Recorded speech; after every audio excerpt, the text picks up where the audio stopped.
आणि आमच्या संस्थेचे सन्माननीय सचिव आदरणीय बाबासाहेबजी पाटील साहेब, या संस्थेचे सहसचिव बलरामजी घुंगुले गुरुजी, कोषाध्यक्ष आदरणीय कानवटे साहेब, ज्येष्ठ संचालक आदरणीय साहेबरावजी जाधव साहेब आणि साहेबांसोबत आलेले या पंचकृषीतील साहेबांचे कार्यकर्ते, ज्येष्ठ कार्यकर्ते, शिवानंद हेंगणेजी, लातूर जिल्हा परिषदेचे माजी सभापती टी.एन. कांबळे साहेब, महेश बँकेचे उपाध्यक्ष आदरणीय निवृत्ती कांबळे साहेब आणि जे आमच्यावर या व्याख्यानमालेवर नितांत प्रेम करतात असे अहमद करून आलेले मोहित कादरी साहेब, आदरणीय महेंद्रजी खंडागळे, डॉक्टर अशोक सांगवीकर साहेब आणि ज्येष्ठ विधिज्ञ पौळ साहेब हे आमच्या कार्यक्रमाला उपस्थित झालेले आहेत. यांचंही मी मनपूर्वक स्वागत करतो आणि सर्व उपस्थितांचे आणि माता भगिनींचे विशेष करून मी धन्यवाद व्यक्त करतो आणि स्वागत करतो.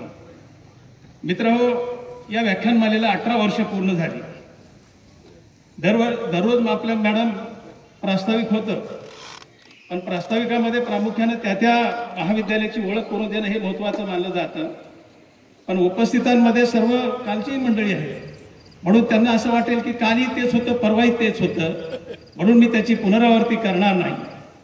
परंतु महाविद्यालयाच्या इतिहासाची ओळख करून देत असताना मात्र तुम्ही नवीन आहात आणि या पंचकृषीमध्ये हे महाविद्यालय ज्यांनी संस्था उभा केली ते महाराष्ट्र राज्याचे माजी मंत्री आणि औरंगाबाद जिल्ह्याचे त्यावेळेचे पालकमंत्री आदरणीय बाळासाहेबजी जाधव साहेब यांच्या नेतृत्वाखाली ही संस्था उभी राहिली आणि पाहता पाहता या संस्थेचं वटवृक्ष झालं आणि त्याची धुरा आज महाराष्ट्राचे सहकार मंत्री बाबासाहेब पाटील यांच्या नेतृत्वाखाली सुरू आहे आणि ती सक्षम सुरू आहे. याचा मला सार्थ अभिमान वाटतो, कारण इथला कर्मचारी म्हणून कालच माझे मित्र ज्यांनी या प्रास्ताविकामध्ये नोंद केली की ही पंचकृषीमध्ये KG to PG शिक्षण देणारी ही संस्था आहे.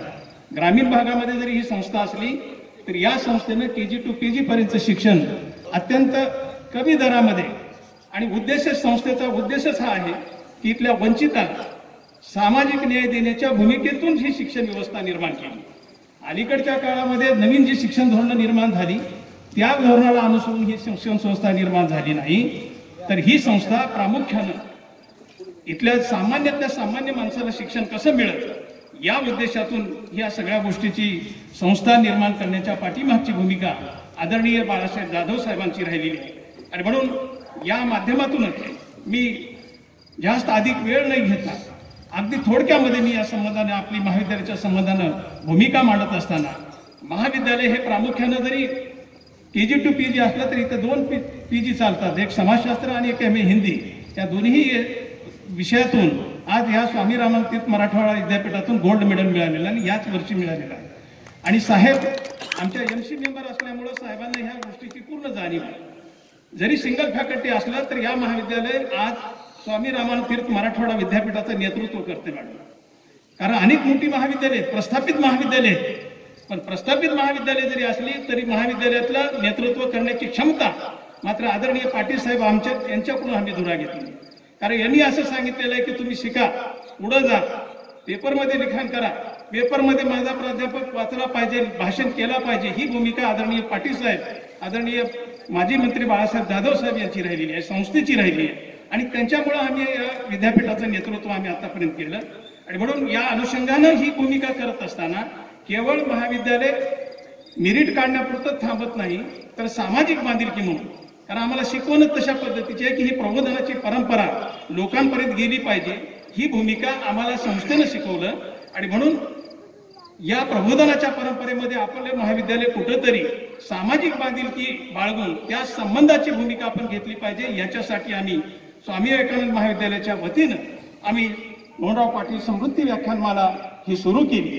आणि पाहता पाहता या व्याख्यानमालेचं हे 18 वर्ष आणि 18व्या वर्षामधलं 3रं पुष्प गोपण्यासाठी आम्ही खास करून तुम्हाला निमंत्रित केलं. आणि म्हणून आपणही उपस्थित झाला.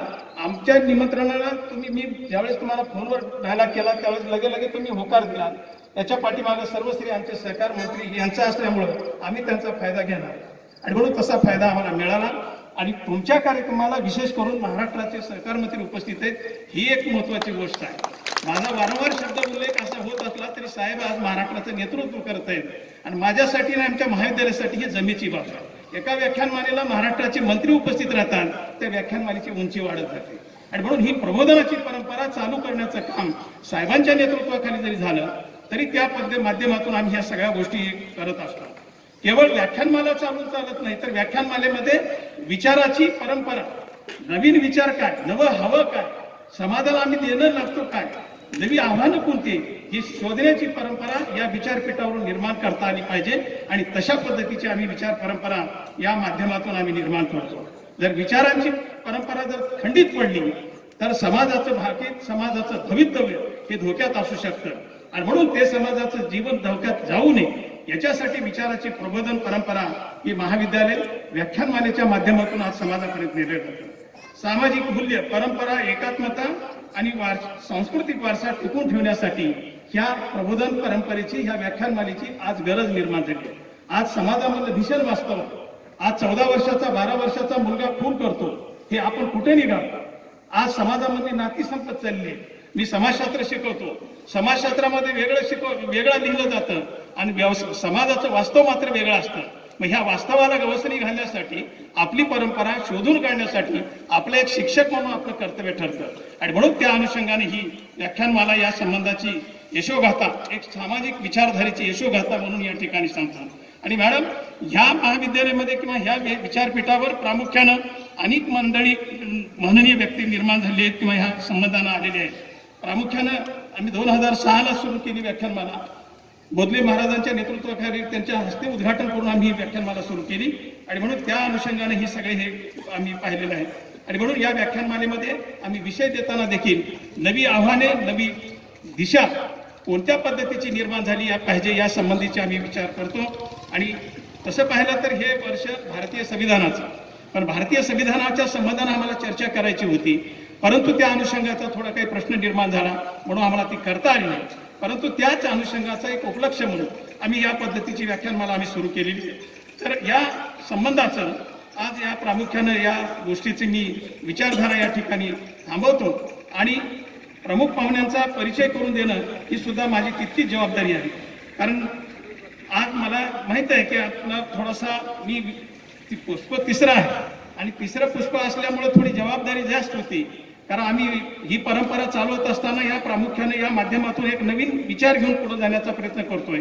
तर तो विचार घेऊन आज आपल्याला आम्ही विषय दिलेला होता की नाती जपताना, कारण आज अलीकडच्या काळात नाती जपताना म्हणजे नात्यांचे प्रश्न निर्माण झाले, त्या प्रश्नाच्या अनुषंगाने उकल व्हावी हा हेतू त्याच्या पाठीमागचा होता. आणि ते करण्यासाठी आम्ही तुम्हाला निमंत्रित केलं.